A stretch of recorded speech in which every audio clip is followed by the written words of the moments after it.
ఎంత కోపంతో కక్షతో ఉన్న వాళ్ళకైనా సరే మనం మనస్సు మార్చుకుని కాస్త ఉపకారాలు కాదు సేవ చేయగలిగితే వాళ్ళ మనస్సు మన పట్ల కరుగుతుందండి.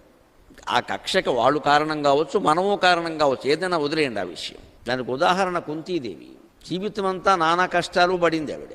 ధర్మరాజు రాజ్యానికి వచ్చాడు, 36 ఏళ్ళు పరిపాలించాడు.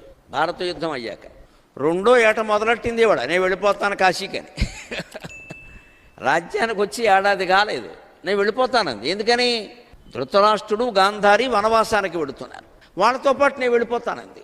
ఆశ్చర్యపోయాడు ధర్మరాజు. భీముడైతే కోప్పడ్డాడు, అమ్మా నువ్వు ఎప్పుడు వెర్రిబాగులు దానివే, ఏమిటిది మాకు అర్థం కావట్లా, కర్ణుడంతటి వాడిని కడుపున పెట్టుకున్నావు, మాకు చెప్పలేదు ఇక్కడ, ఏమిటిది నీ జీవితం అసలు, నువ్వు బాగుపడ్డావా పాడయ్యావా, మమ్మల్ని పాడు చేసావు, కర్ణుడిని కంటావా, మాకు చెప్పవా, ఇంత భయంకర యుద్ధం జరిగింది ఈ కారణం వల్లనే కదా, మాకు ముందే చెప్పుంటే వాడు కాళ్ళు ఎట్టుకుని వాడినే రాజుని చేసేవాళ్ళం కదా, మాకెందుకు గొడవ, లేకపోతే రాజ్యం అంతా నువ్వు